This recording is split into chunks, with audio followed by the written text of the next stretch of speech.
Today, Baba friends, we're here this morning, to April 7th to honor Adele Wolkin, our dear, lively, wonderful fellow traveler. We will first hear from Karen Talbot, who will give us the bio. So take it, her internet check connection is not 100%, so we are all fingers crossed. All righty, Karen. Day, Baba, to everyone from the Maher Center. Well, I'm a little bit off the center, but I'm close to the center. So I definitely remember when Adele lived in Myrtle Beach, and I did too. So I'm going to get started with her early life. Thank you for giving me the opportunity, Jay Baba. Adele Wolkin was born on April 9th, 1918 in Brooklyn, New York.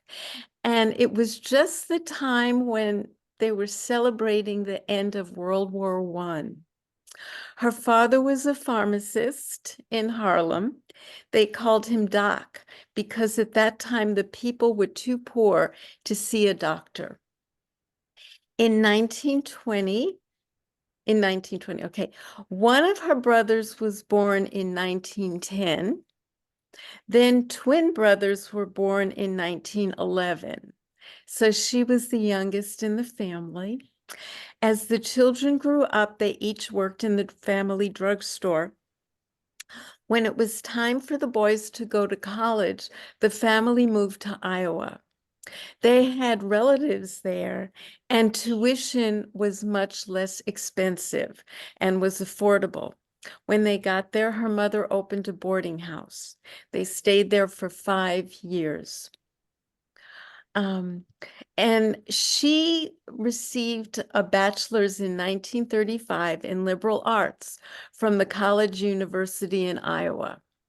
One brother became a radiologist, one an orthopedist, and the other a brain surgeon. Later on, after Baba's accident, which I'll talk about then, the orthopedist and radiologist were involved in Baba's care through Dr. Goher. During World War II, Adele was living in New York. She was working on her master's thesis in philosophy at Columbia University. Through a classmate, she met Phyllis Frederick, who became her lifelong friend.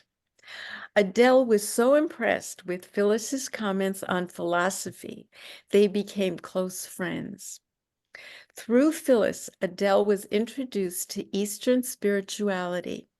Near Christmas of 1943, when Adele was 25 years old, she accompanied Phyllis to a talk about Meher Baba at the home of Princess Norina Machiavelli, Elizabeth Patterson, and Nadine Tolstoy.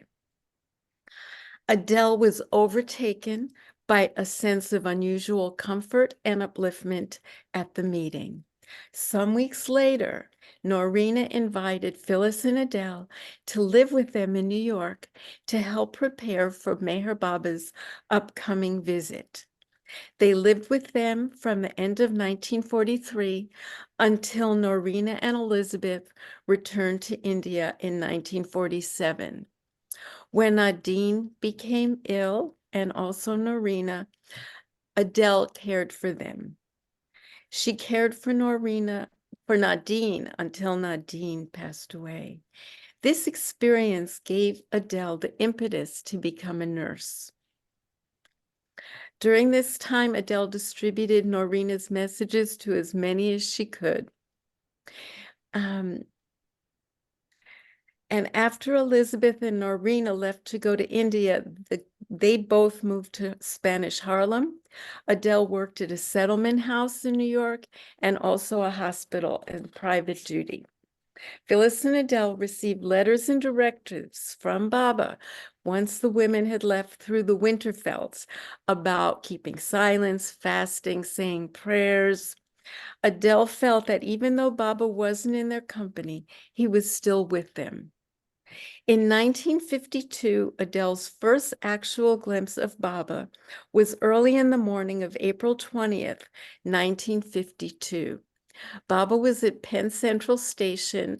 The entourage was on their way to Myrtle, actually to Florence, South Carolina.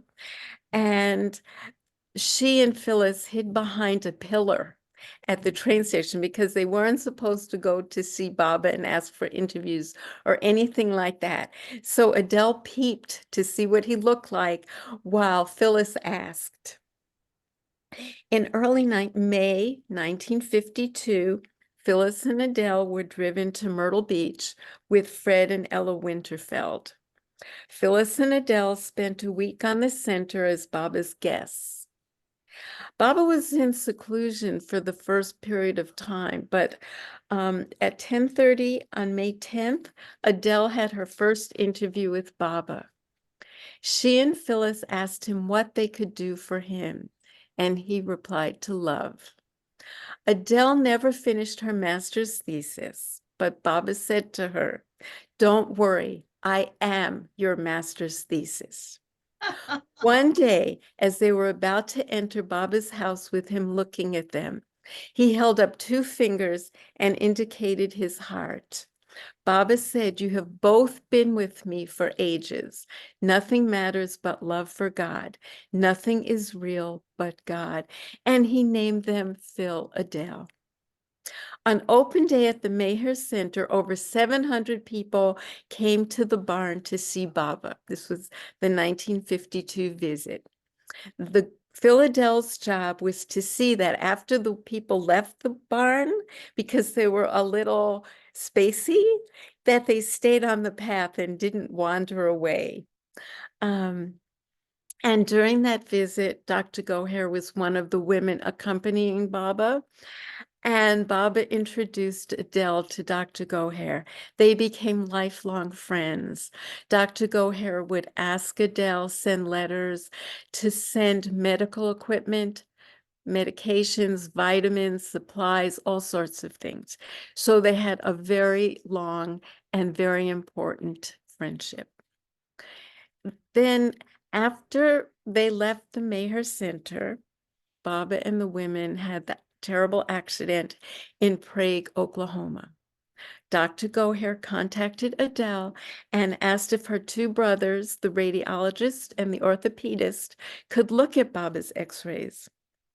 Later, Dr. Goher sent letters to Adele asking her to research medicines, to get certain instruments, and to send medical supplies and samples to ease the pain of Baba's hip injury.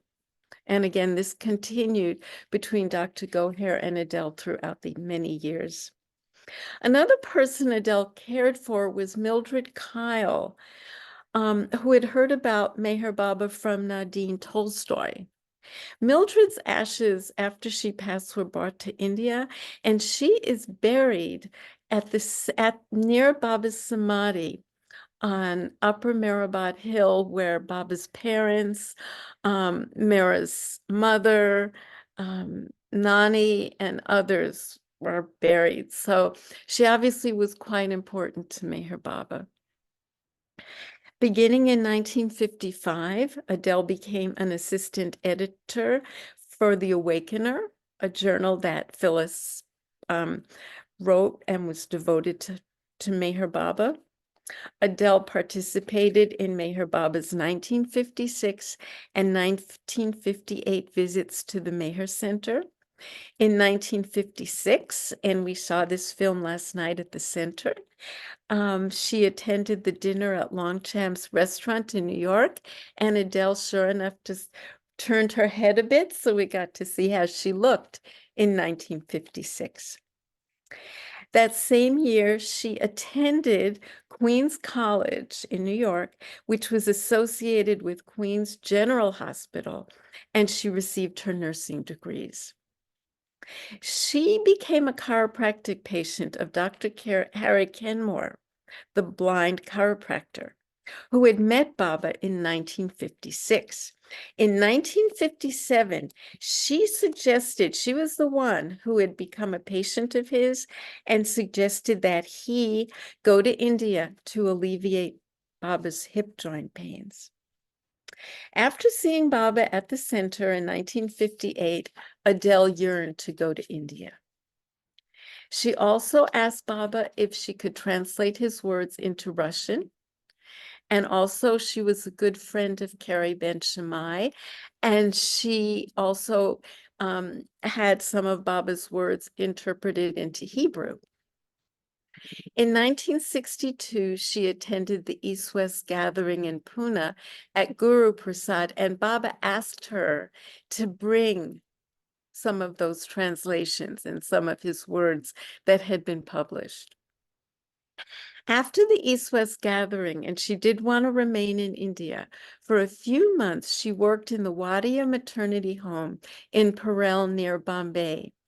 On January 17th, 1963, Adi Sr. picked her up with Carrie and Joseph Harb and brought them to Mirzad.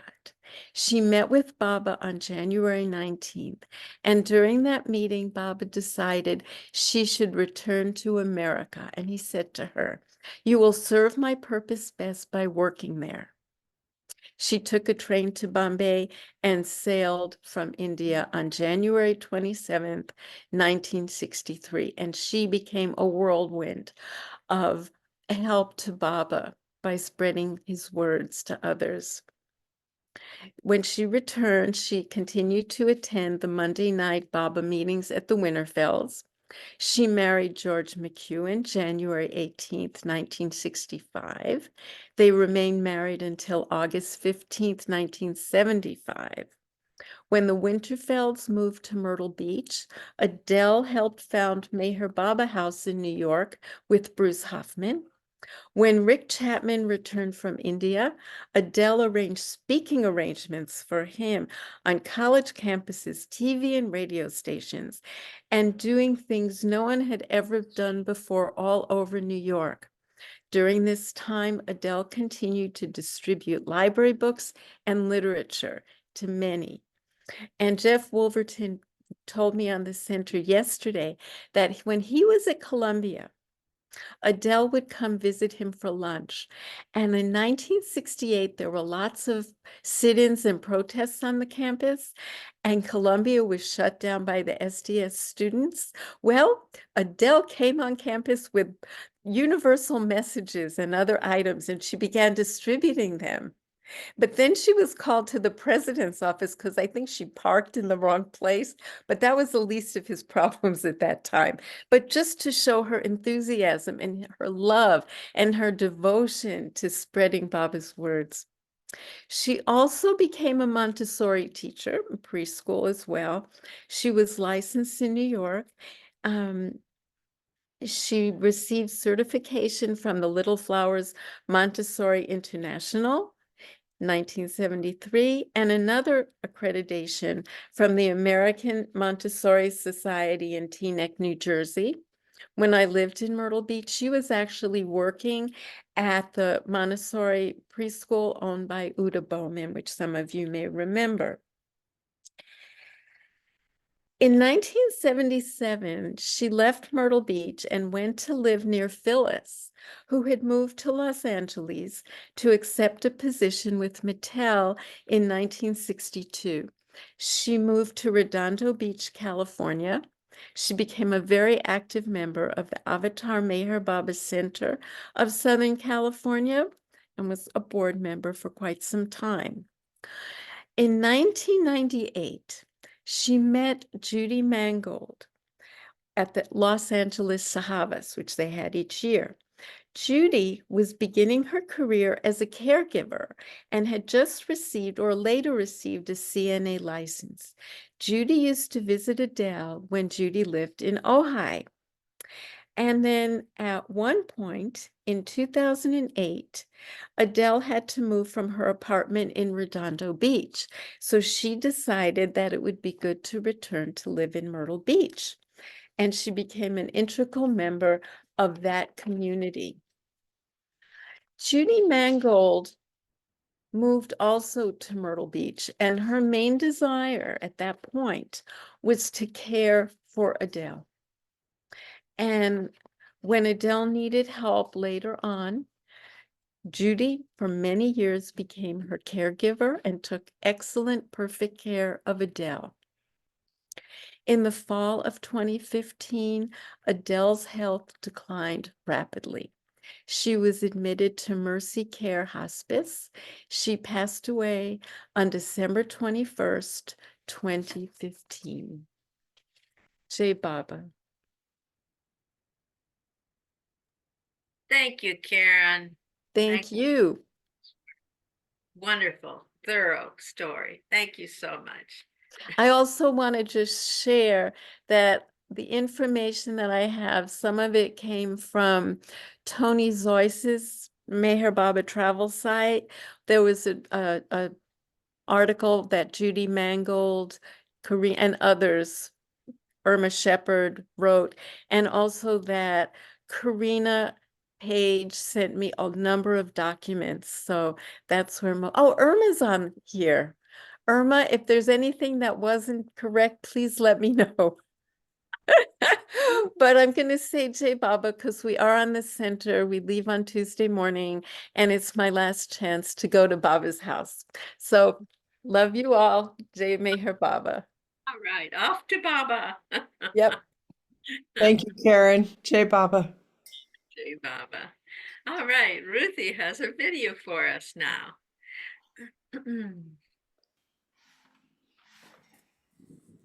Beautiful.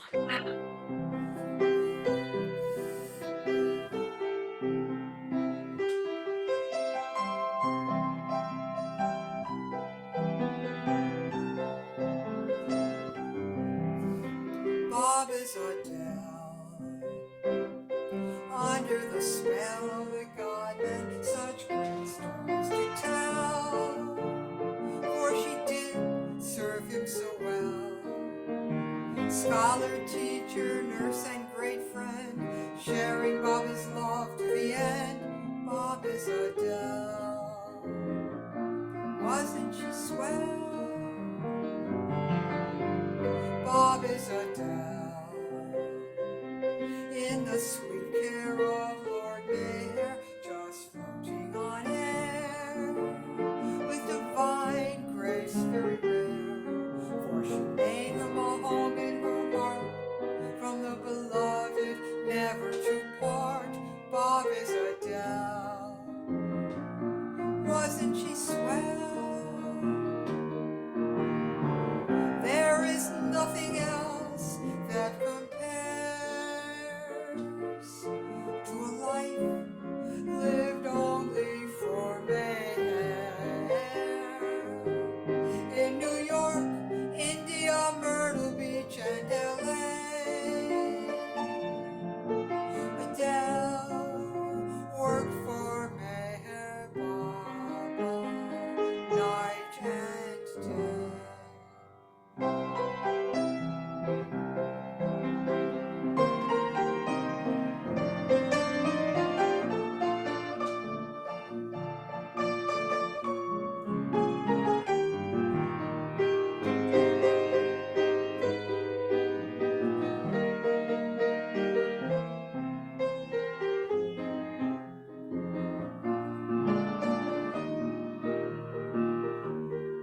For she made him a home in her heart, from the beloved never to part.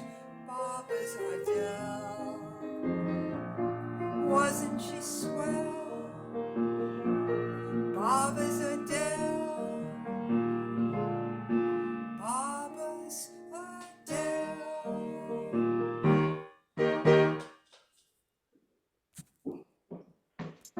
Wasn't she swell? Baba's Adele, in the sweet care of Lord Mayor, just floating on air, with divine grace very rare, for she made him a home in her heart, from the beloved never to part. Baba's Adele, wasn't she swell? There is nothing else that compares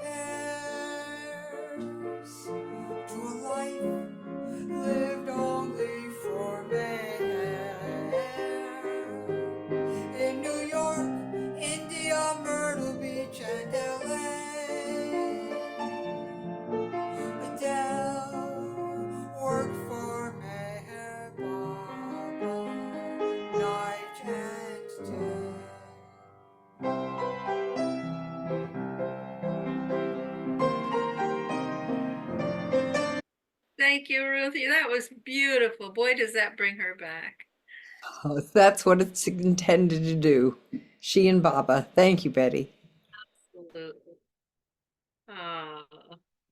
Well, now I hope that this has evoked stories, memories for all of you. It certainly has for me. We were lucky to have her as our friend out here in the West Coast. Many of us knew her. She just encouraged, her mission was to spread Baba's word, and she always with me.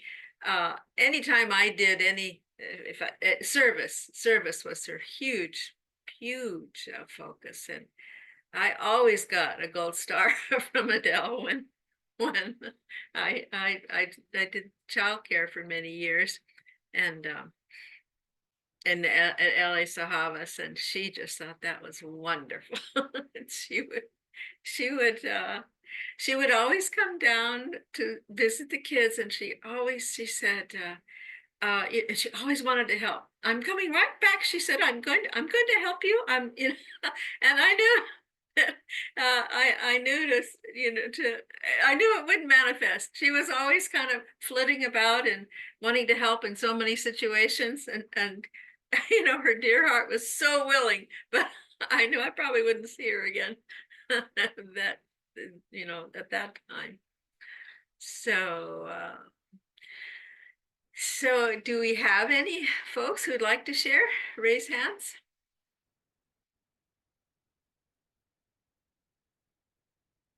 Not seeing any, but if you do, you'll have to we've muted you and closed your video, so you'll have to be make yourselves visible if you have something to share. Let's see. Oh golly, I remember I for some reason got really in. Oopsie, are you raising a hand? Irma, go for it. Thank you. Okay.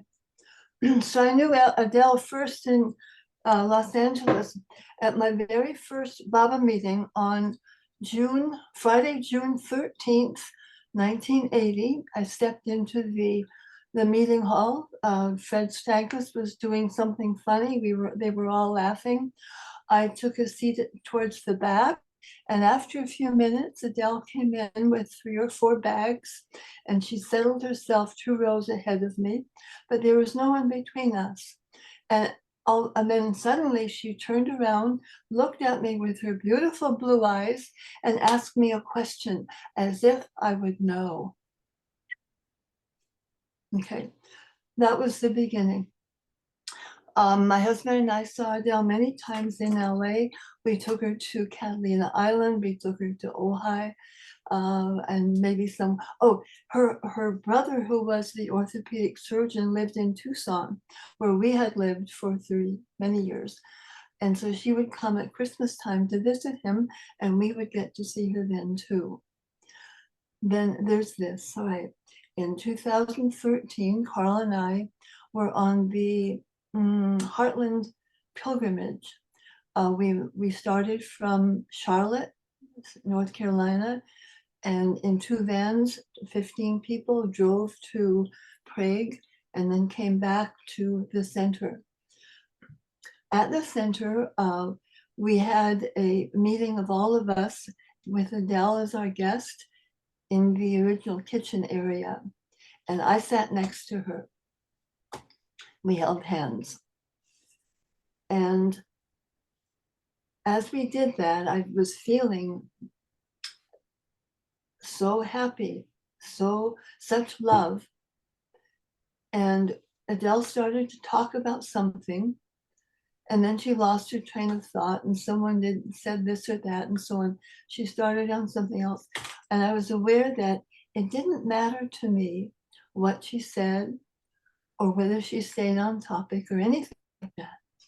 What I was aware of was the love there. Right. And I don't know how long it took me. I don't know if it was months or years before I suddenly recognized that what I was feeling was Baba's love. It was so, and I don't know how the others felt, but I was in it. And often I've heard, someone say, I could just feel Baba's love and so on. And it isn't like I haven't felt that, but it suddenly dawned on me, oh, that's what that was. I had some idea that it might be the last time that I would see Adele, and it was. But I have a picture. Carl was kind enough to take a picture of us, Oh, and I cherish this very, very much. So here's Adele. Thank you. oh. I will always love Adele.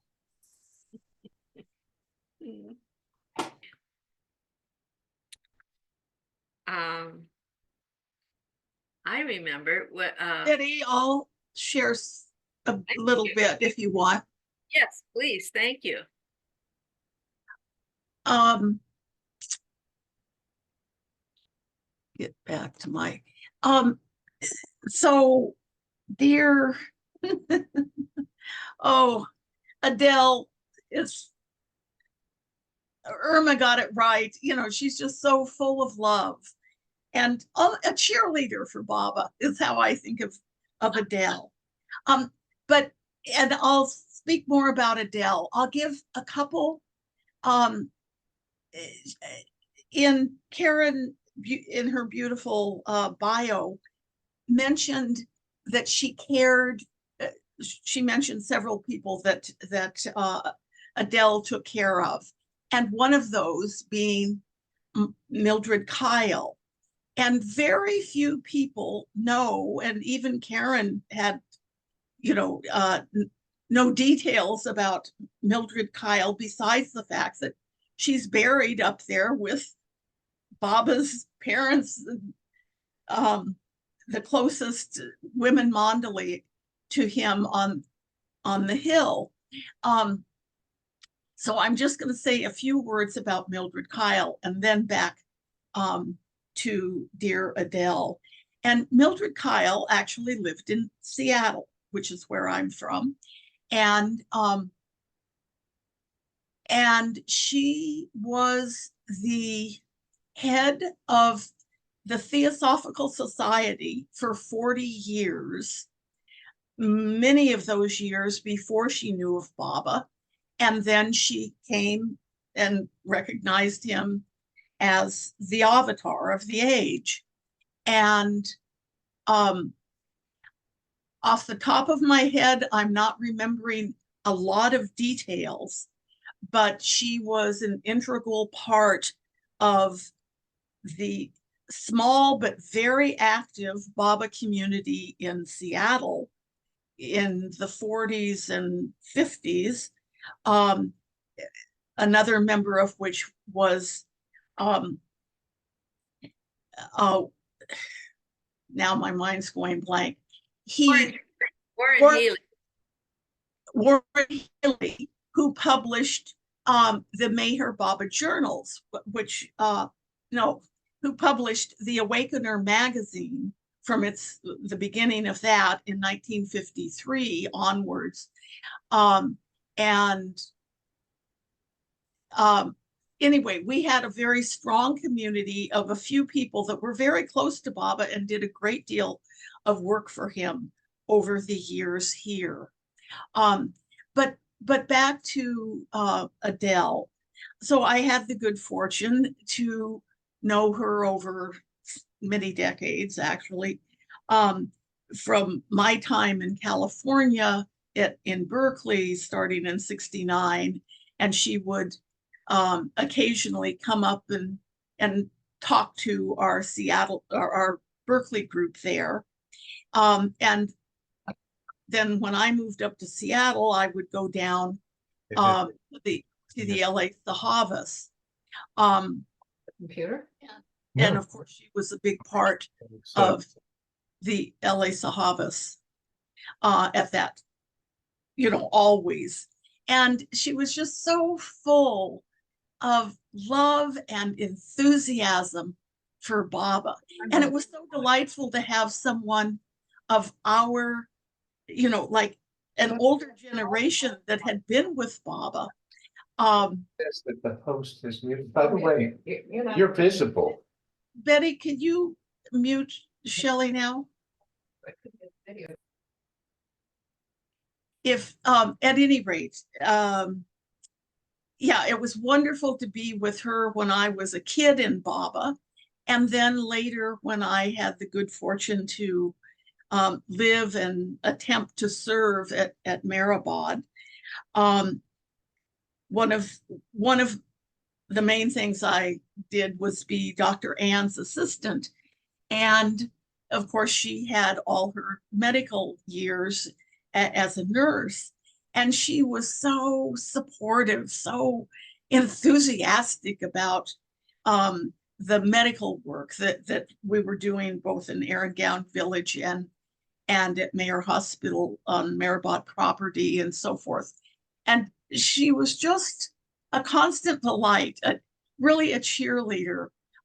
For me personally, like, you know, because not everything in India is easy or under Baba's, you know, working for Baba, it doesn't always go smoothly.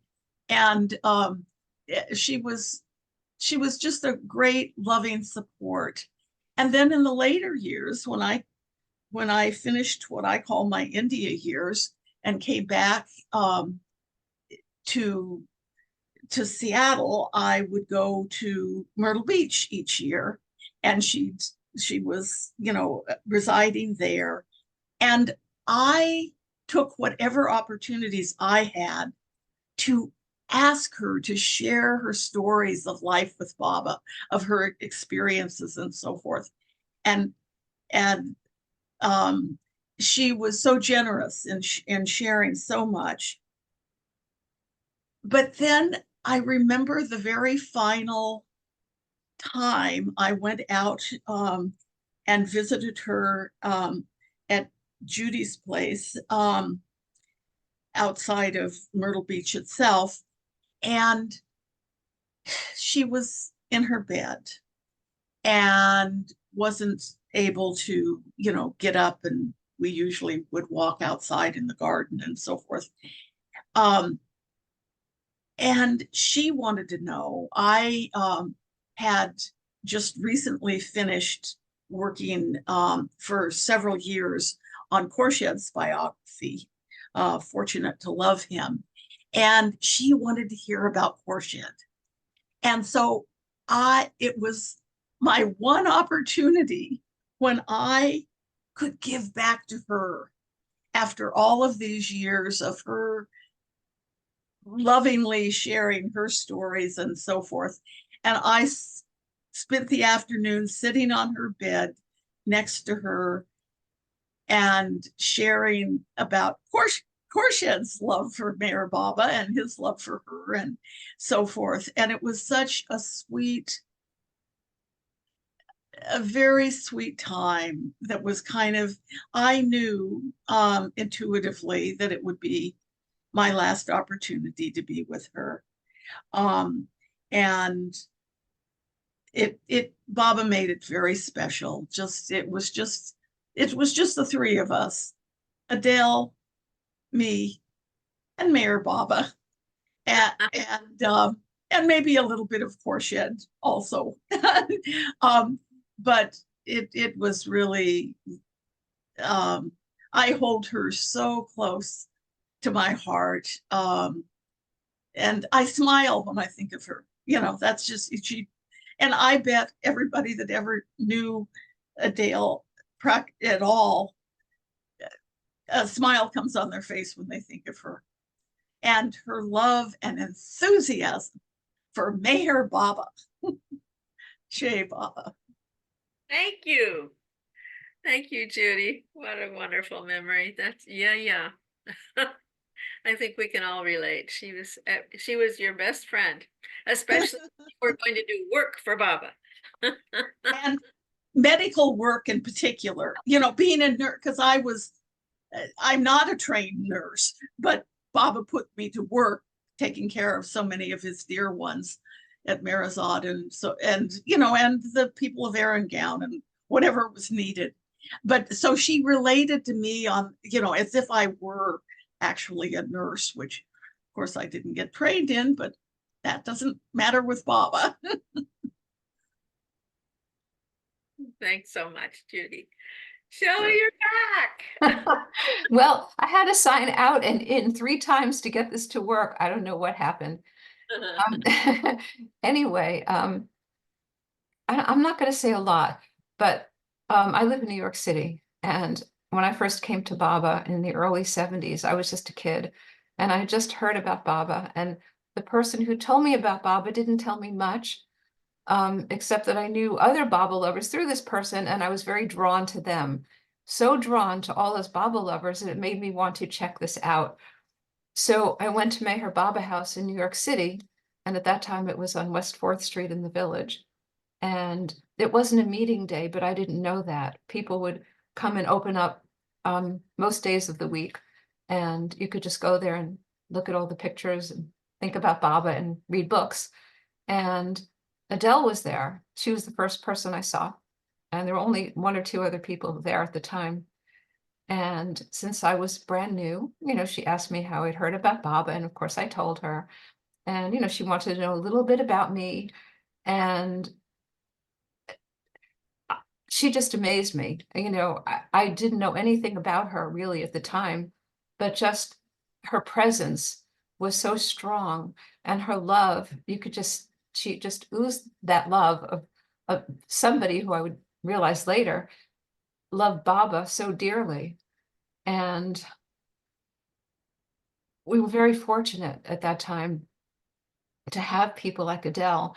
And I remember going to my first meeting, and of course Adele was there, and Don and Margaret Euchre were there, and a bunch of us, scraggly young people who were coming at the time. And I remember looking up to Adele and the Euchres as these were the elders, and they were probably in their late 30s. I'm far older than that now, but they were the elders. And these were people that were very special to me because they had been with Baba and they knew Baba. And, what did I know? I was just this kid.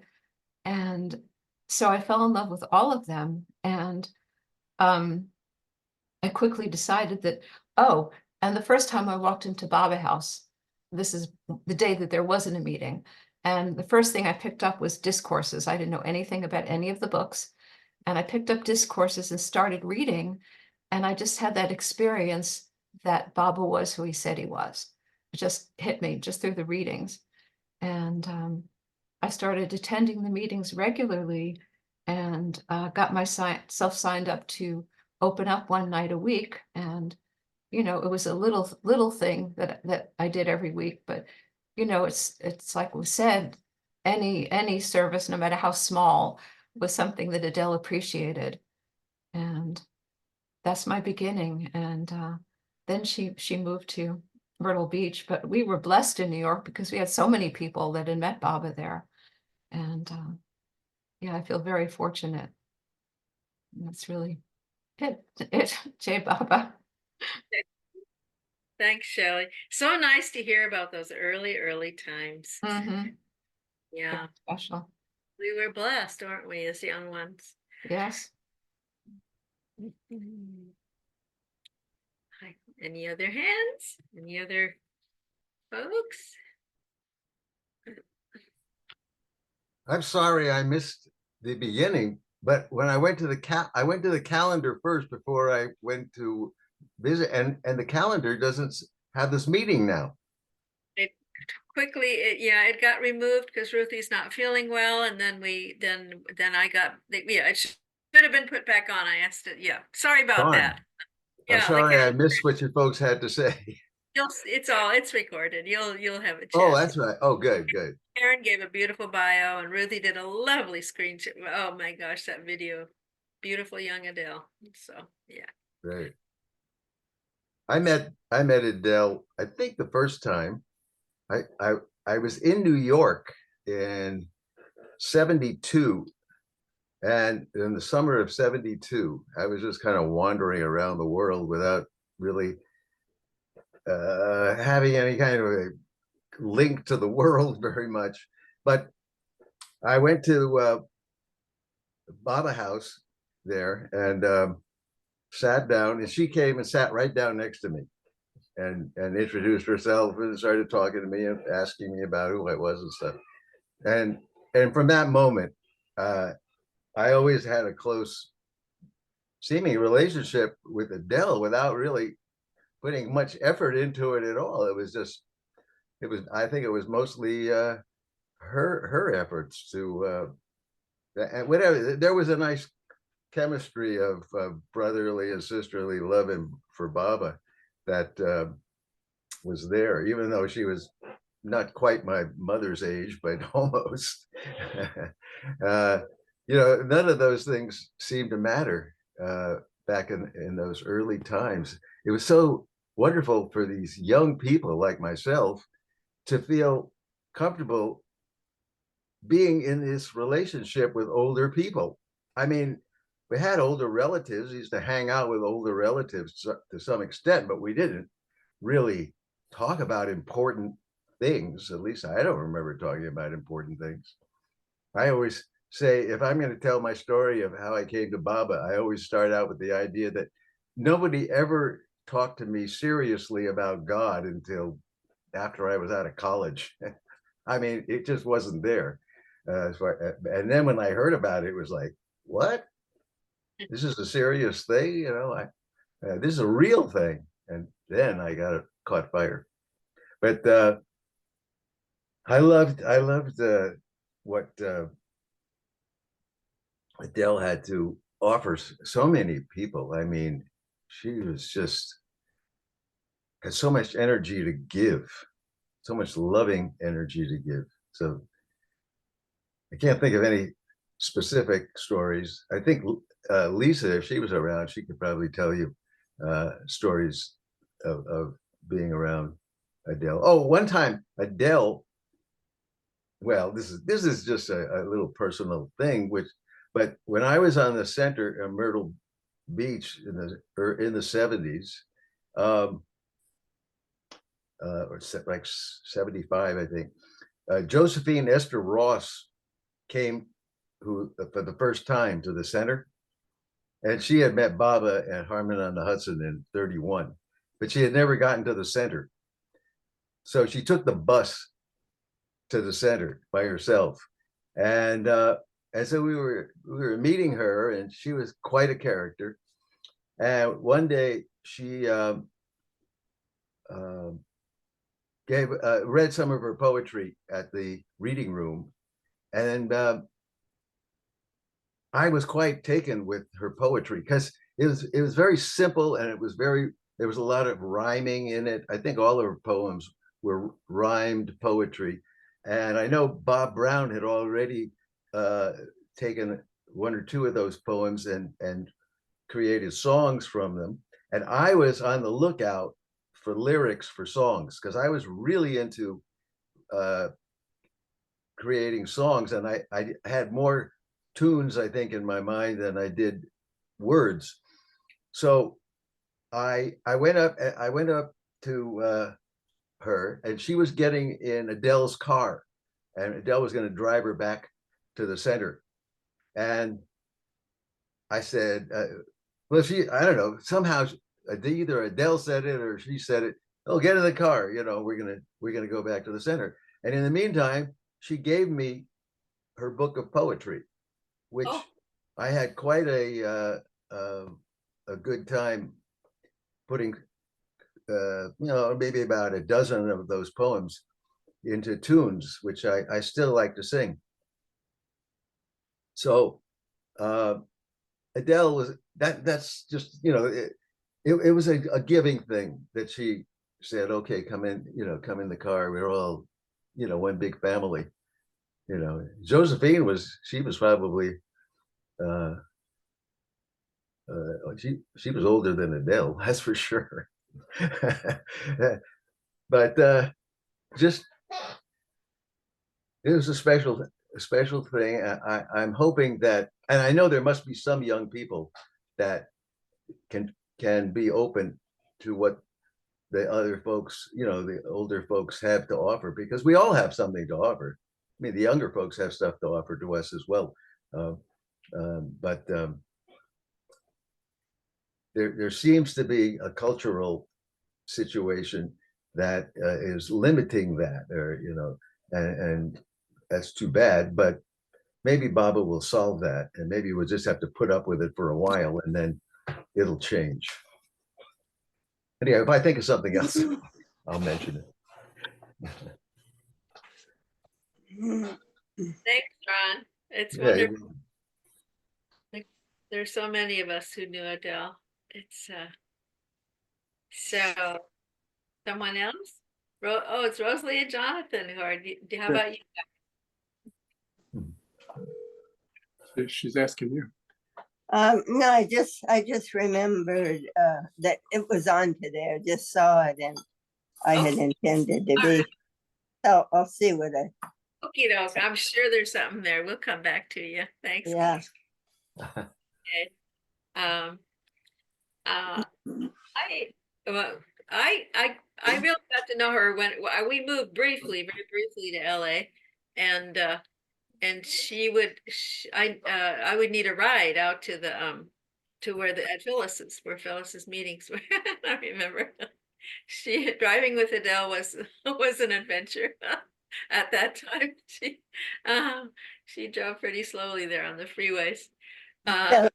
Phyllis Frederick wouldn't ride with her. I knew nothing. Yeah. Well, and what struck me too was Adele.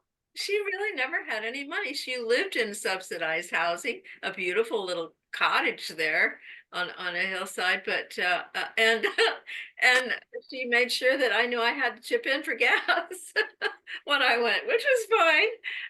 But I mean, Baba really puts it to some people, someone of her stature shouldn't have to worry so much about money, but that was the way it was. And of course, I chipped in for gas. How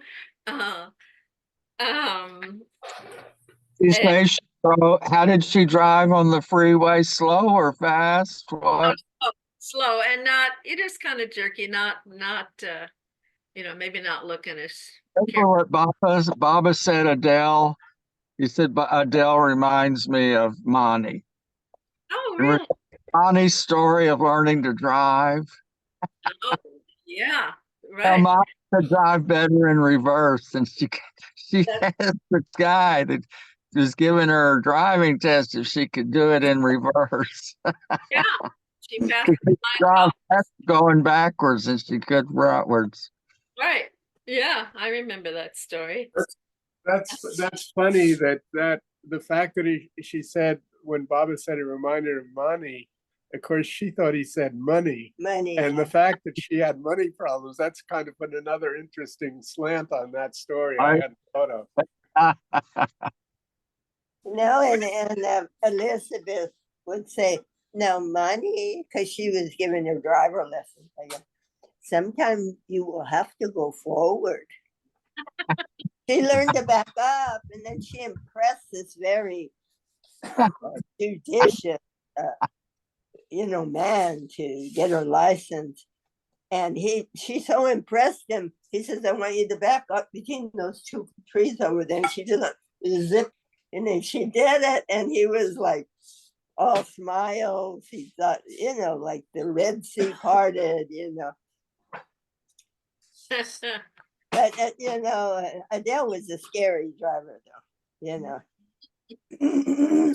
And when she came to Los Angeles to live there, she had a whole escort of policemen with her because I guess of her driving. And they just couldn't deal with her, and What do you mean by that? yeah. What do you mean? You mean the police knew about her and kind of watched out? The way she was driving, they wanted to help her, this little old lady driving so crazy, and they didn't want to put her in jail or anything. But yeah, she had a whole escort,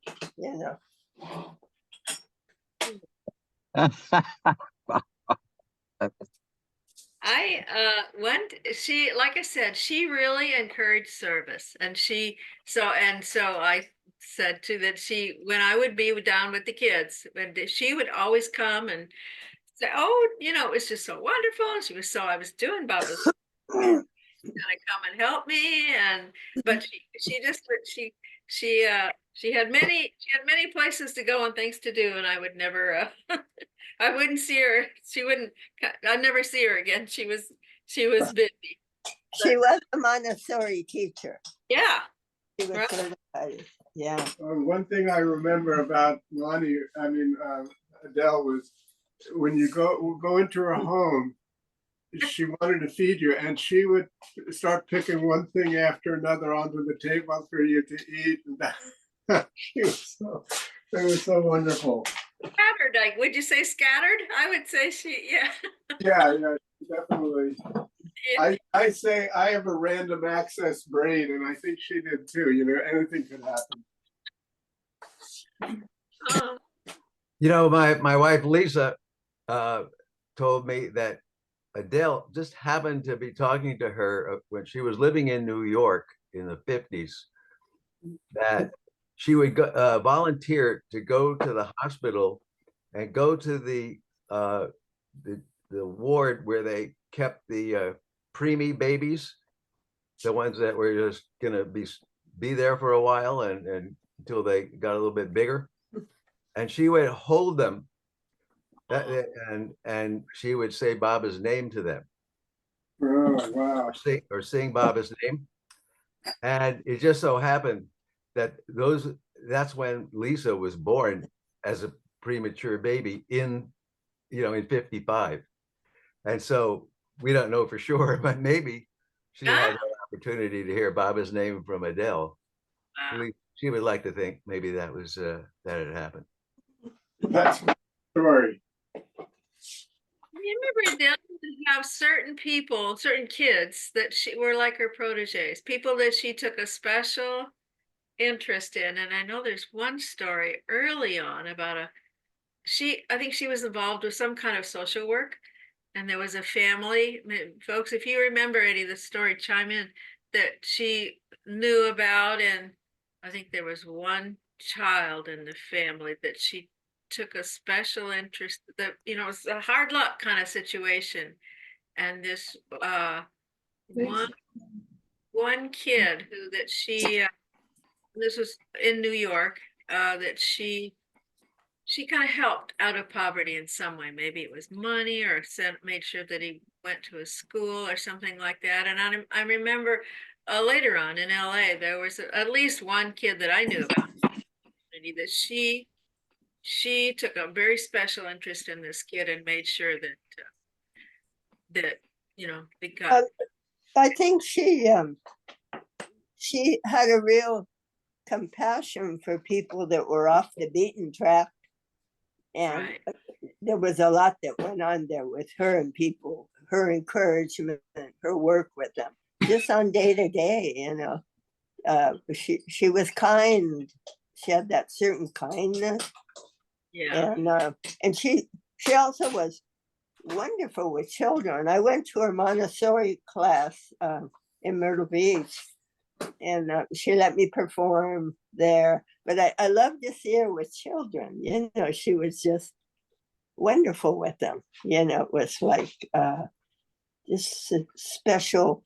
She just had a special quality of appreciation for these little ones. Yeah, that.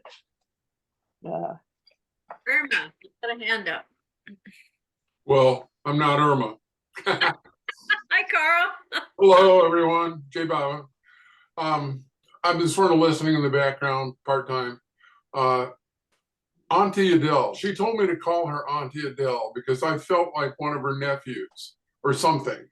Anyway, we used to live in Tucson, and she would come over to Tucson periodically because her brother, who was orthopedic surgeon, lived there. And she one time trotted us over to his place for lunch because she said all of her Baba, the rest of her Baba friends looked like flakes. And she wanted to put a couple in front of her brother that, I was a computer consultant and Irma's a psychotherapist. So we're like upstanding members. But the thing I wanted to share was, because we lived in Tucson, when she lived on the highway, or right on the beach, redundant beach. Redundant. There were 3 trips that I remember. One, we went up to Ojai. One, we went to Catalina for a weekend, which was a lot of fun. Another one, we took her down to San Diego. What is that water park with Shamu? Yeah. SeaWorld. Took her to SeaWorld. Anyway, one of these 3, I can't remember which one, probably the one where we were going to take the ferry over to Catalina, stay in Avalon. By the way, still one of my favorite places. Anyway, we show up in our vehicle to take Auntie Adele to Catalina. Number 1, her idea of packing was to grab a bunch of hangers off the pole in her closet. That's her packing method. Second, she aimed toward her fridge, her refrigerator now. We're about to leave to get on a boat to go to Catalina for the weekend. Clear? She started picking through the frozen leftovers in her freezer saying, how about this? Would you take this? We go, we're not going home. We're going to Catalina on a boat. I mean, it was hysterical. And she would not be dissuaded from this until we practically, like, one of us leaned against the refrigerator and held the door closed. And the rest of us, we kind of pulled at the clothes on the hangers to get her to head toward the door. So this was our girl. I loved her dearly. Acknowledge that you're exaggerating. I am exaggerating for some effect, but Irma's right here. It is a fact that she was trying to get us to take frozen leftovers on a boat. On a boat. How do they taste? We did not. I refused. Absolutely did not. But we have some wonderful photos from that Catalina trip, at least, and some other ones from the. By the way, by the time we got to Ojai on the one week we were trying to do that, we got there so late because of her dithering in the house that we had to get up. Like, come on, let us. It was dusk practically by the time we got up to Ojai because we got to her place in plenty of time. Anyway, it sounds like I'm complaining about her, but it was just she was so amazingly nonlinear in her thinking that I found her amazing in many ways and profound in others. She was a source of some information regarding Baba and the Sufis and Baba and some things biblical that no one else could have told us. And I will forever remember her with gratitude, kindness, and fondness. So I needed to lead off with the extravagant stories and calm down a little bit, because that's the way she made me feel, was first crazy and then centered. So you're right. Amazingly non-linear has to be one of the better descriptions I've heard. That's Amazingly. really good. But she was also very oceanic, is when it came to time. Oh yeah. She was gone. I mean, she was in her own time. Yeah, that's the nonlinear part. Yeah. But I have to tell you this one incident I had with her. She invited me and this other friend for dinner. And so, so I didn't eat much because I thought, wow, I'm being, Dale's giving this dinner. It was supposed to be seafood. Anyway, I get there and there's no food. And she keeps calling people. These calls keep coming in, about Adele invited us to dinner. And, no dinner, right? Yeah. And then she says, well, to me, and there was a part of her that was like a 4-star general that I would encounter because I never wanted to be in the military. But she could like give orders, or if a phone call came in, let me take it. You know, like she had it all under control. Well, so I'm hungry, and she had these, I guess they were healthy. They were different colors, Cheetos that were very dehydrated. So I tried to, you know, get along till this big dinner coming. It was coming from a restaurant. A Baba lover was gonna bring all the seafood. So anyway, and then she says, set the table. And there was only room for 6. So I started setting it. And then I saw her across the room going with this mean face, like, what are you doing? And I said, Adele, I'm not doing Emily Post. I put the same thing on one side and on the other side. That's how I do it. So her full thing into this 4-star general. I'm standing next to her and I think, I've got to leave. I just have to leave. So I thought, but I didn't have a car. I came with someone else. So I called my dear friend Jenny Zenner at the center, and I said, I went to Adele's bedroom because I knew if I had the phone in my hand, she'd say, who is it? And grab the phone from me. So I says, Jenny, I have to leave. And Jenny says, oh, it can't be that bad. I says, Jenny, I have to leave. So anyway, I get my stuff and I go out and sit under a tree in Briarcliff West till Jenny came. And Adele comes with Jonathan Burroughs on one side and Laura Crabtree on the other. And she went like, why did you leave? You know, I said, Adele, when you're like an electrical wire, I don't want to be around you. I can't be around you. And she can't hear.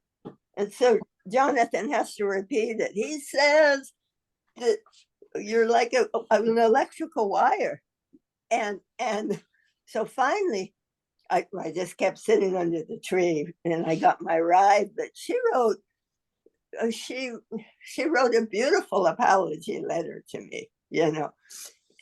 So just it was like the beauty of, you know, that she could say, oh, I'm so sorry, I was wrong in this out of proportion situation. You know, it was like the Mad Hatter's Tea Party is what I would compare it with. You know, it was like, whoa. So it's almost like she had a certain purity I felt about her. And so with Baba, and she'd had all this contact with Mara and the women Mandalay. In fact, she was in India for a while working as a nurse.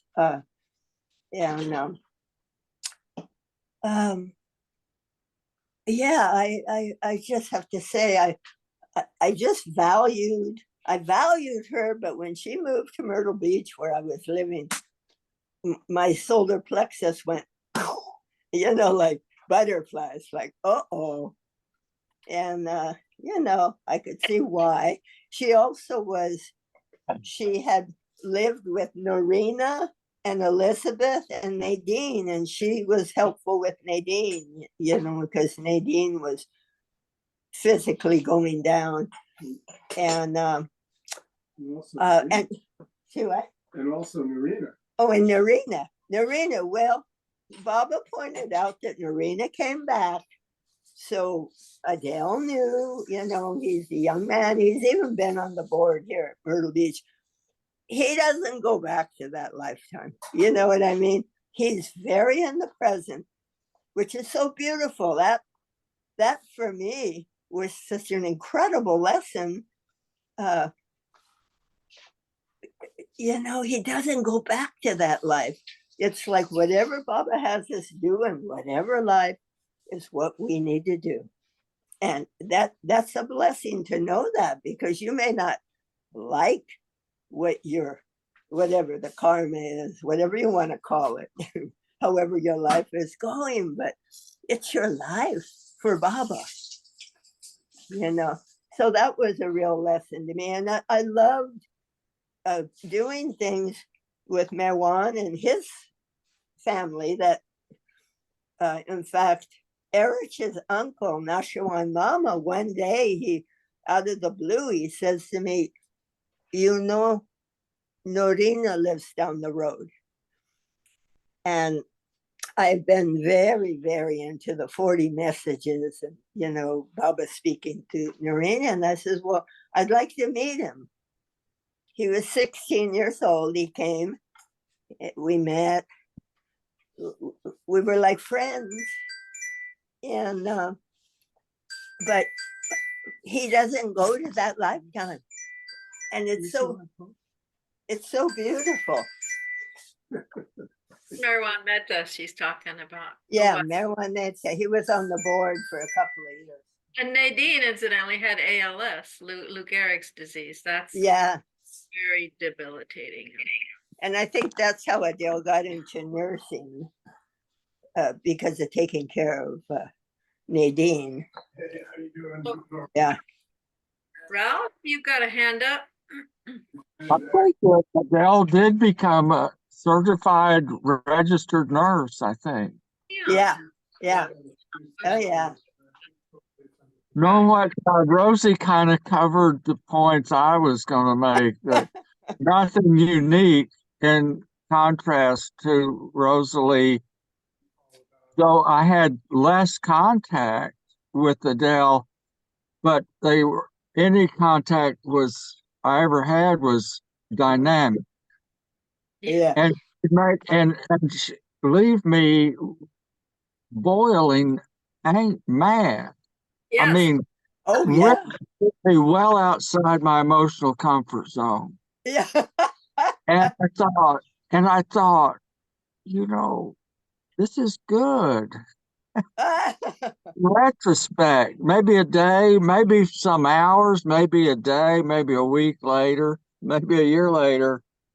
And then I thought, you need that. You need that. Yeah, it pushed you to your limits. Yeah. She can do it very quickly. I Ralph, thought maybe Baba would work through her. Thinking of Adele being alive was enough to get me turned up. Yeah. What will I do with Adele gone? I said, it will not be the same. It will not be the same. I'm not sure how things have adjusted. I have to say that the day Adele died, in 2015, I knew she was going down. She was in hospice. I hadn't seen her in a while, but I was looking into the 40 messages, that book, Narina's Gift, and I came upon this line, and I really felt she was so, her contact with Narina and that whole thing, I think she had to take the messages down at times, was this line. I'll share the line because it's so beautiful. Love makes fast progress through its unbroken action of divine light. That's on page 97 of that Narina's Gift book. And boy, I've shared that with so much. I mean, she appreciated, she did say, oh, and there was a fire going on in North Myrtle Beach. I heard sirens, and I thought she was a fire. She was fiery. You know, she was a Aries. It's the most male that a woman can be, that sign. It's feisty. She'd walk up to any human being she was confronting. Maybe, how do I know this? I don't remember my occasions with her. I just know, know she existed for sure, you know. But know this, if you were around her and there were other people, she'd be telling them about Bob. She would catch their attention, go toe to toe, look them right in the eye, almost nose to nose, and start telling them about Mayor Bob. Yeah, Oh, yeah, yeah. that's, but I was gonna share, that's And really they would true. just eat it up. Okay, yes. Oh, yeah. That was beautiful. With a waitress or waiter, whatever, any circumstance, that's exactly right. And it's beautiful because as a result of that, I says, well, that's great. People should know that Christ is back. So you should see, she just had it ingrained in her, and boy, it's ingrained in me. I mean, I keep that in my purse at all times, the "Don't Worry, Be Happy" card. And I will say, oh, I says, that song, "Don't Worry, Be Happy," that's what it got. Bobby McFerrin got the idea. He was friends with Tuck and Patty, this interracial singing group. And Bobby McFerrin saw that little "Don't Worry, Be Happy" card at their house. And he got that, the song that goes on living. We need to hear it now because people losing their places. Don't worry. Yeah, "Don't Worry, Be Happy."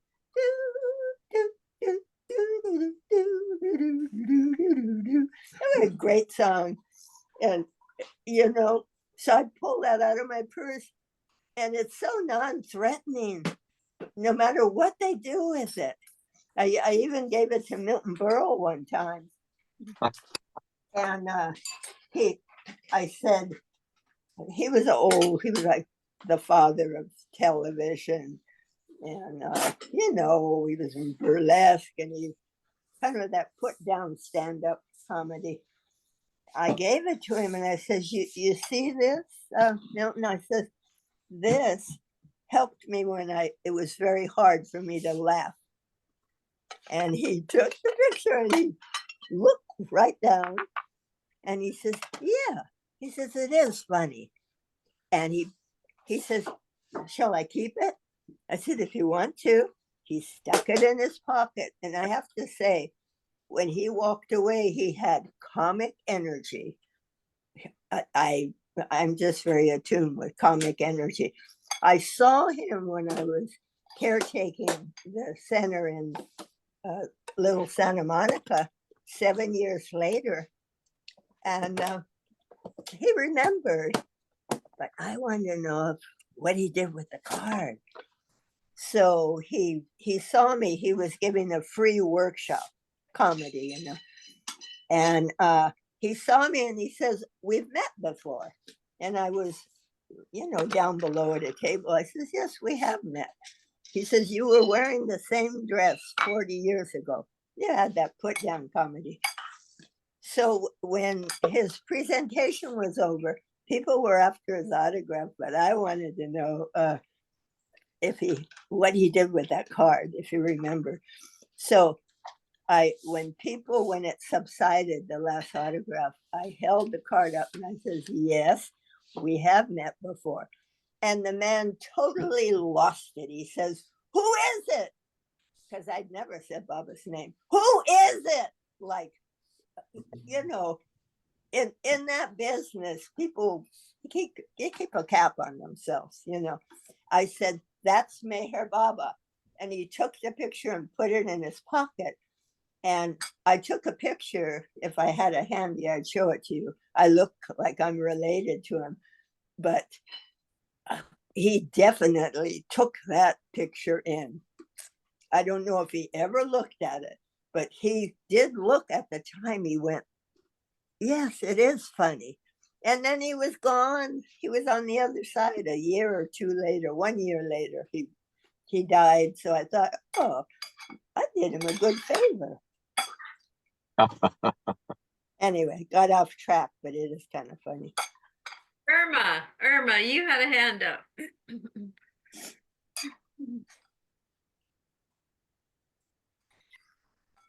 Just back to how Adele would talk about Baba to anyone. When we took her to Catalina on the ferry, sitting at a table, other people joined us, not because we knew them, but because the table was large. Guess what? She brought up Baba. She talked to them about Baba the whole way. But what I so admire is her, I want to say innocence, her non-self-consciousness to do this so freely and lovingly. Yeah. It's her nature, part of her. Yes. That's what I was thinking of the word innocence for Adele as well. And Yeah. almost childlike in some of the ways that she dealt with people. And Yes. I think both Ralph and Rosalie were alluding to that she could be frustrating sometimes. She could frustrate people, right? Very.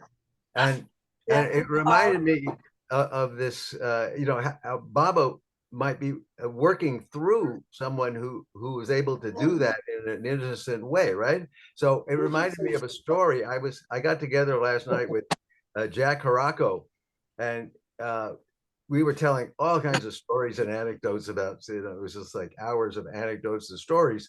And one of the ones that he told, it wasn't an Adele story, it was Dr. Morty. I brought up Dr. Morty. He said, "Do you know the story about Dr. Morty and his shirt?" And I said, I know I've read it or heard it, but I can't remember. So I asked him to tell it.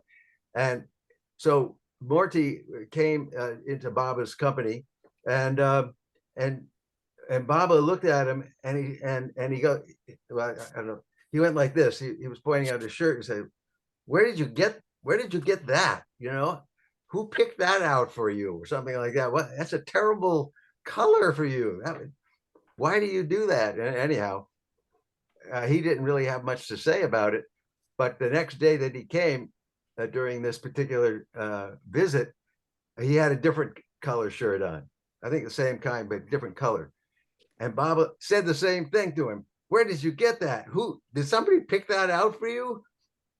You should get somebody else to pick it out for you. No, I picked it out myself, Baba. Oh boy, what taste you have, you know. And Bob was just giving it to him, and it has happened two more times where Baba was critical of this color of his shirt, and so finally,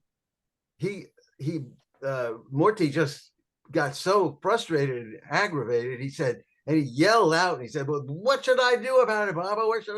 What color should I wear and all that? What color should I wear?"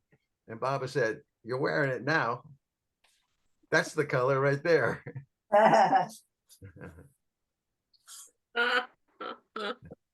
Oh, that's great.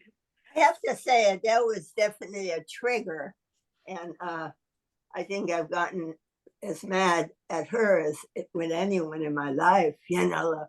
But and then it's like, whoops, I didn't even know that was there to that degree. So she was a trigger, Baba's trigger. Maybe she should have been nicknamed Trigger, just like Erich's father was named Pistol. Yeah, that's true. I remember her place. I went down to the LA Center and I gave a presentation on Oceano. I was really interested, and that was a big deal for me. And my reward was staying overnight at Adele. She brought me home, and that little place was just imbued with Baba. I swear, it's like thick. Do you remember that, Rosalie? You could cut it with a knife. Oh yeah. Very powerful. She had, who knows, all kinds of, you know, mementos and things that Baba had touched, I'm sure. What about the rose garden? She had all these roses named, that one was Mara, and she had them all named. Wow. Yeah, that was really cool. Really a gift for me for service. That was her her acknowledgement of my service. I got to stay overnight at her place. That was something. And if you called her and she woke up out of a deep sleep, she was in a good mood. And I thought, that always said something big. You know, she was not angry. You know, like, why did you call me so earlier? And I thought, that's such a yardstick. You know, yeah. So, Ron, again?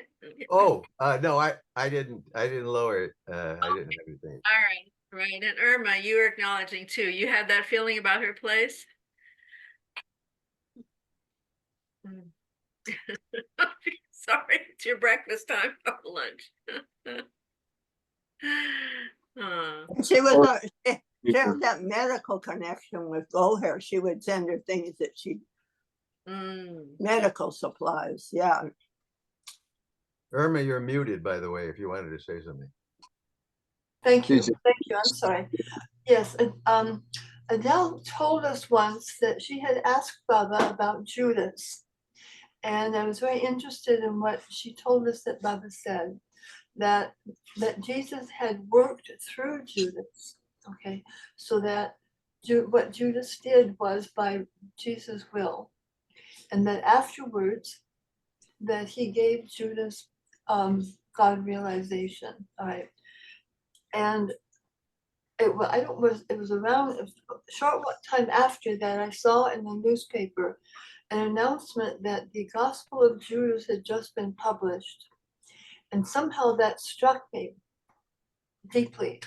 And I immediately ordered the book, and immediately I wrote a poem as if it were by Judas's niece. I made it up for him. After I read the book of the Gospel of Judas, I wrote a short poem from Judas. But from what Adele shared with me, I wrote what Yeshua said. Right? So I have a 3-part poem, and I called it "Someone to Carry the Fire." Wow. And are you going to read it? Can you read it to us? It's rather long.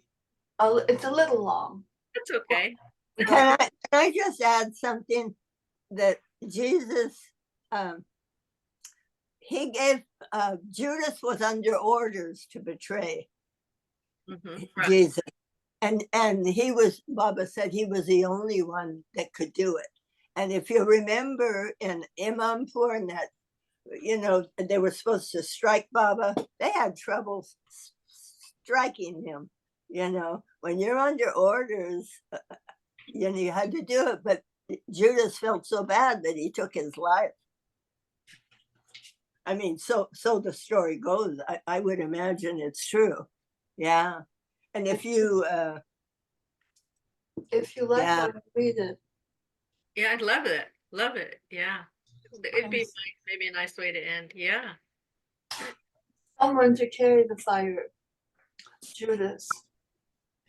Yeshua challenges us. Who is ready to declare his perfection within? No.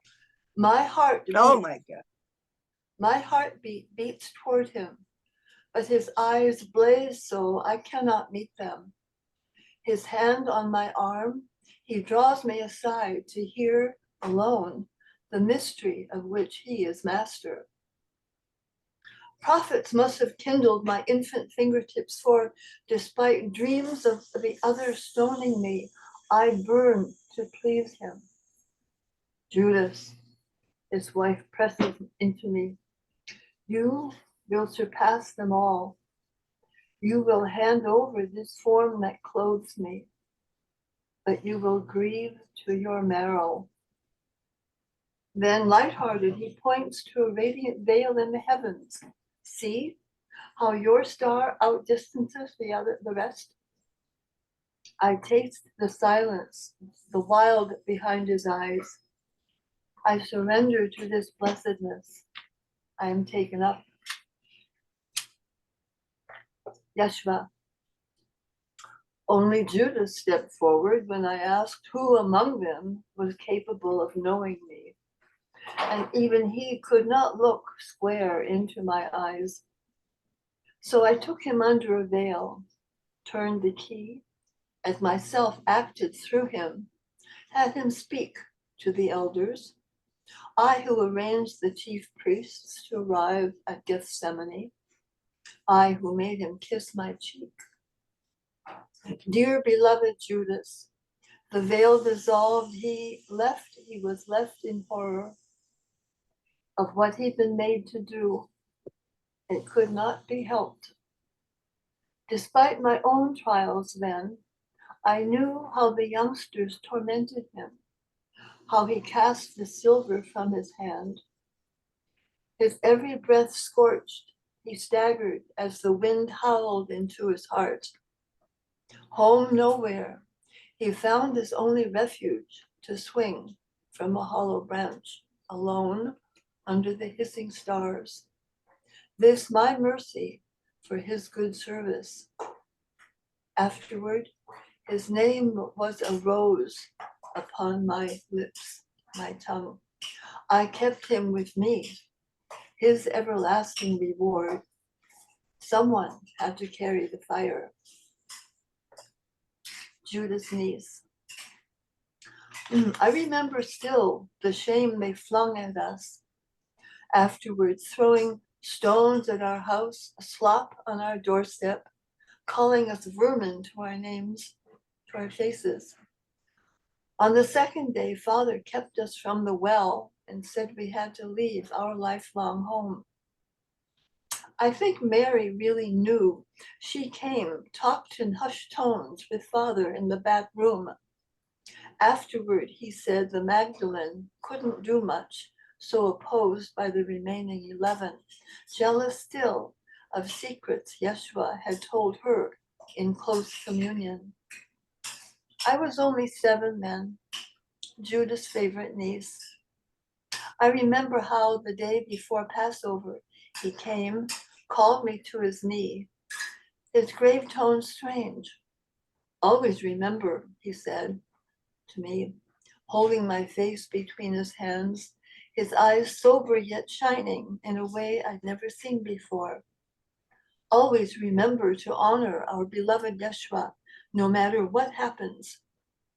His hands gave my shoulders a hard little shake. Promise me. Something snaked in my belly, but I whispered my promise.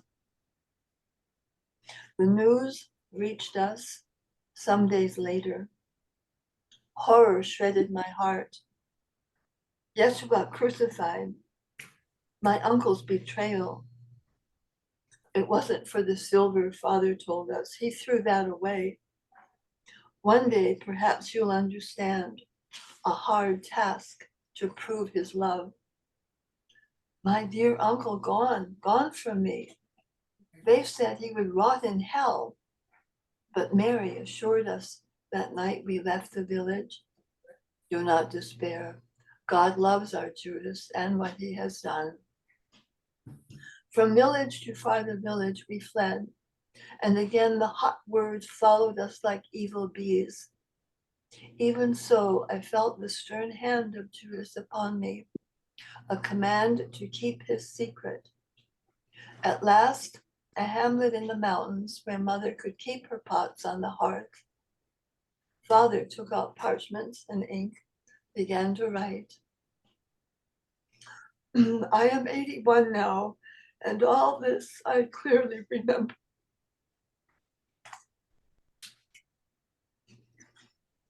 I don't know why, but that last line, I can never say it without tears.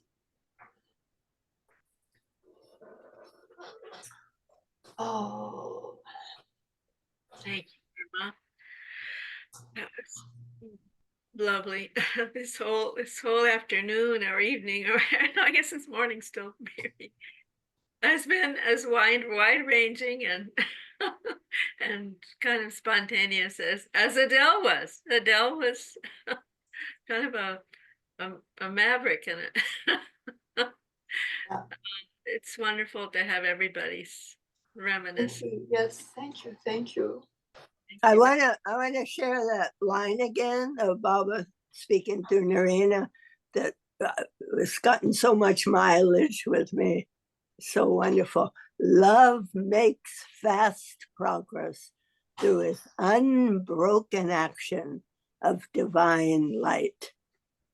Yeah, it's such a treasure. Baba speaking to Narina, all in plain sight. Yeah. Yeah. Anybody else before we go? Thank Well, you for I facilitating. have one thing to share. what's that? Something I learned during a few years I was going to church. I learned in Bible class we discussed Judas. And some of the people in the Bible class were really very knowledgeable of the Bible. I mean, I got a lot from those people. They said one thing regarding the betrayal, they didn't at least acknowledge, or if they were aware of it, the strong possibility that Judas, did he know what he was doing, or he was convinced he was doing what what Jesus wanted him to do. And they said also, things are multifaceted. Baba uses what we are. They said Judas was they thought he was the only apostle who was a Gentile. He was not Jewish, Hebrew, did not have a spiritual background that the other apostles had. He was a different culture. And it might have led to his vulnerability of, I don't know, to was he imagining things about what he thought? The other thing was that maybe he felt like he understood Jesus's mission and acted on his own, but I thought, no, Jesus gave it away with the kiss. He said, I'm betrayed with a kiss. He said, go now and do what you must do. Yeah.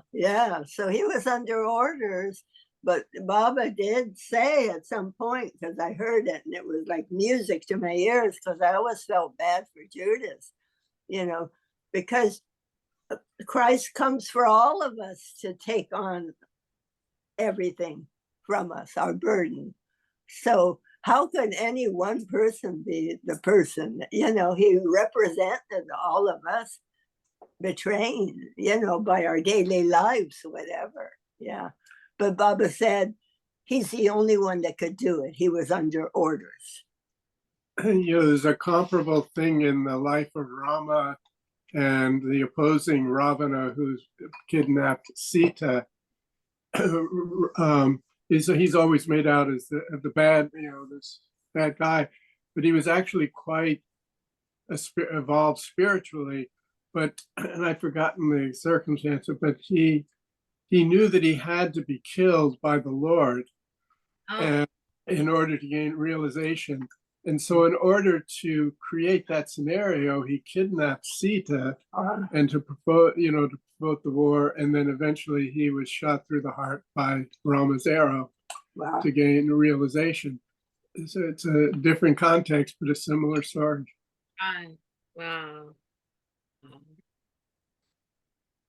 They were bad people. Well, it was actually Peter Nardine made the comment. I don't know that he made a citation, but he was saying that a lot of times people that have led extraordinarily good lives for so many lifetimes sometimes can reincarnate as terrible people that do terrible things in order to balance their karma and gain realization. And he was saying that in the context of World War II, and a lot of, not all, but a lot of the leaders within the Nazi program gained realization based on the deeds that they had done, because it balanced the good sanskars they had. I was always struck. I mean, not always struck. I recently, a number of years ago, I said, geez, if we do have to balance our good or bad sanskars, the mind it doesn't have any trouble doing good things or seemingly good things. But when we are prompted to do something bad, we start getting up this conflict in our mind, and instead of, doing what's natural and spontaneous. And it's that mind getting in is the demon, that creates this problem. And, it's a construction and destruction are part of life. You know, you just can't have all construction. You gotta, the negative goes with the positive. I was actually just reading a mystical language message about that today and saying the reconciliation of that is that good and bad in from the perspective of being, of oneness, is the reconciliation of that unity where you just realize everything is as it is. And the only thing is to be able to have the mind centered in being, and then one can accept the world as it is. Is the message something that you could say to us? Is it, or is it? Well, it, you know, I had to, I kind of reread it. I hang on just a second.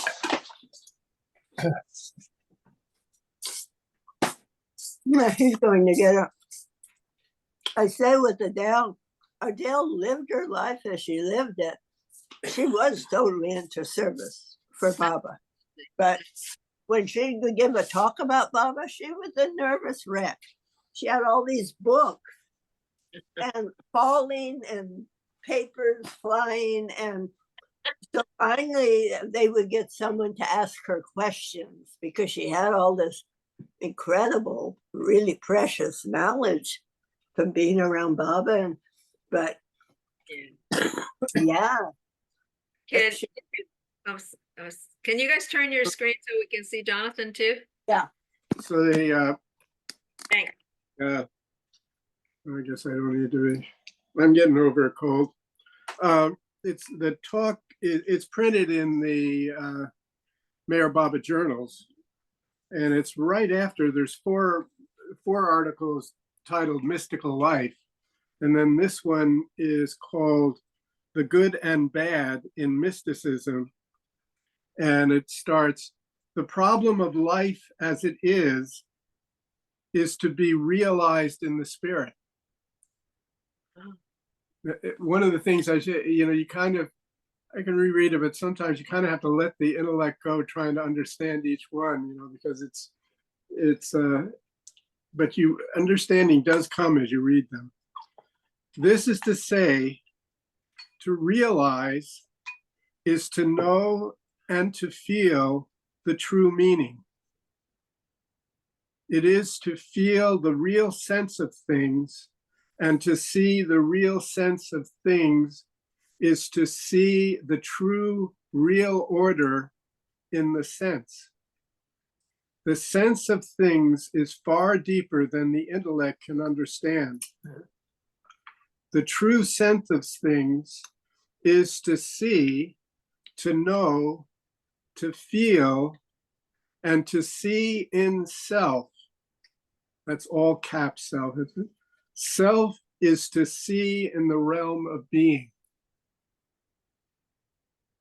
In the new understanding, all caps, in the new understanding is to see the new world as one all show of life in existence.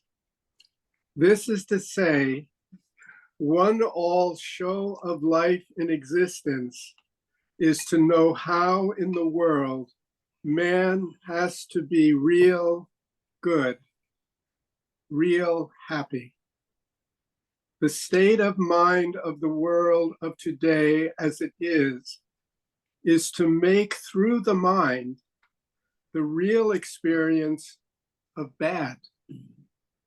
It is to make in the head the real experience of right, good, and bad in selfish expression, in order to bring out in all as experience the show of evil. So that's tied to selfishness. The show of evil is to make the world be bad. It is to make the world show how it is to be good. It is, so evil is actually there in order to make the world show how it is to be good. it is to let the human God bring evidence of good as pure existence. The human God is good and bad in self. To make in self as pure portion the show of I be right, real, true. I here use the word of truth, which is dictated to me through the intuition by Mayor Baba. The word of truth is a word which is brought down to our head as the intellect by one who is God in self as human creature. The master says, let the mind go and the heart come. And then it goes on.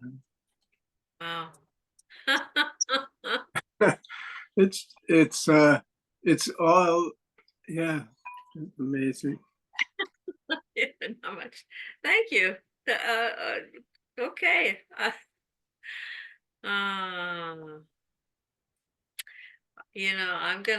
I think we'll wind up with that. I'm gonna thank you. It's been a wide-ranging couple of hours.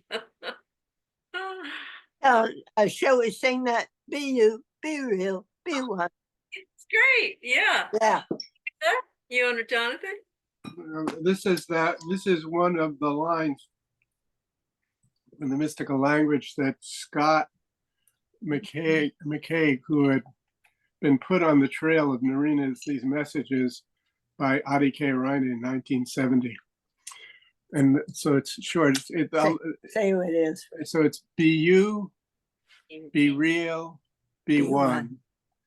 Be one in all, in I, in use of me. So the of me is obviously Baba, and the me is the essence of everything. Be you, be real, be one. Be you, be real, be one. Be one in all, in I, in use of me. Be one in all, in I, in use of me. Be you, be real, be one. Be you, be real, be one. Be one in all, in I, in use of me. Be one in all, in I, in use of me. Be you, be real, be one. Be one. Hey, Baba. Hey, Baba. Oh, thank you. From Adele to Jesus to infinite.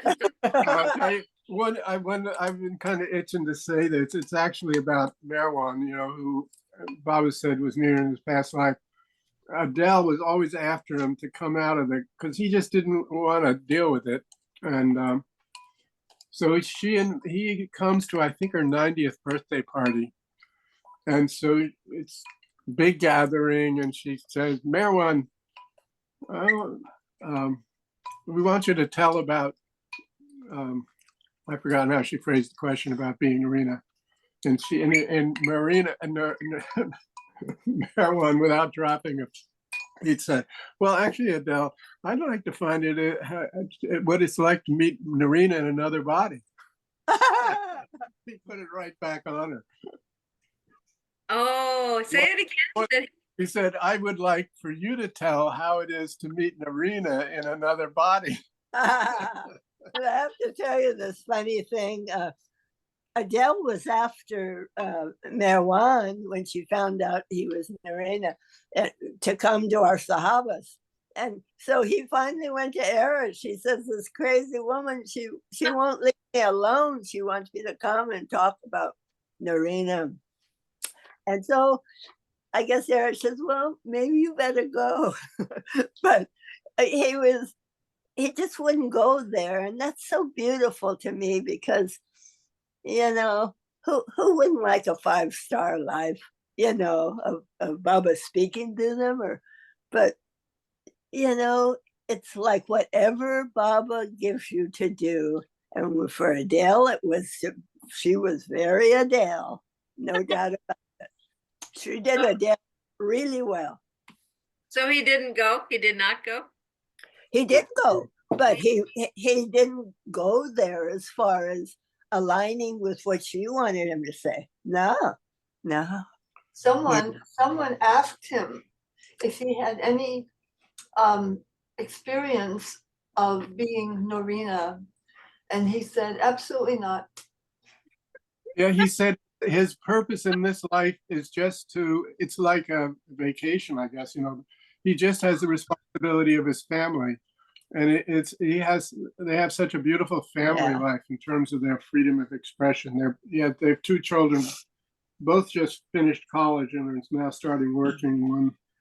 But you know, if anybody, I mean, if anybody is interested, I gave a talk at the Circle last week, and it has to do of the trans, among many things, it has to do with Mononosh and Baba's life messages, but it's the transition from the age of intellect to the age of reason, which Baba talked about, and that it seems that this is coming to light now because Narina's messages have their own value in themselves, but they also exemplify this deep intuition that everyone has the capacity to do, which is the voice of the heart and allows us to set the mind aside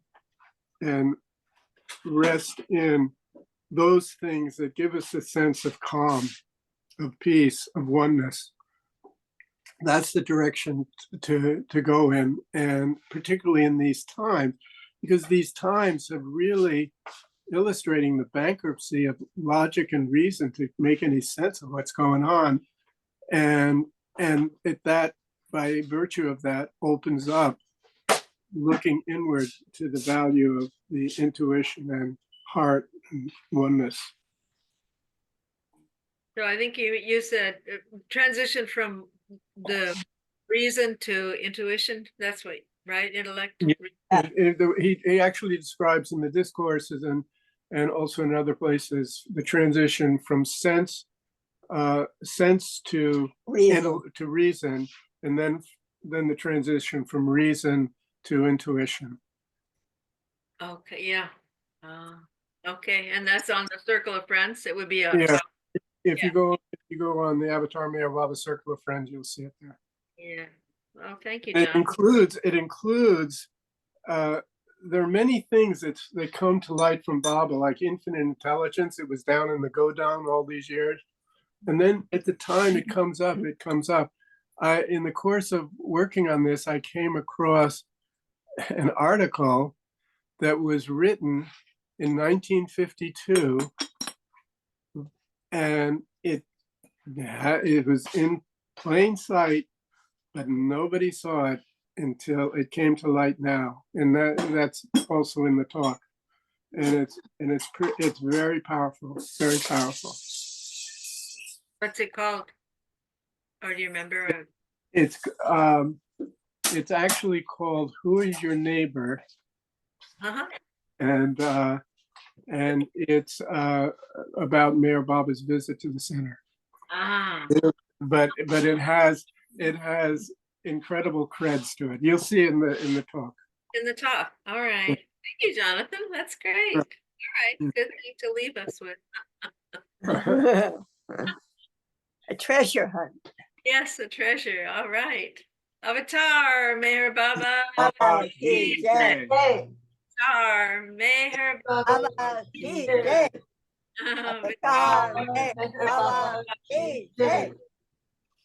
God bless Adele. He sure did. Oh, yeah. All right, all. We're gonna go now. On to our day. Jai Baba, Jai Baba.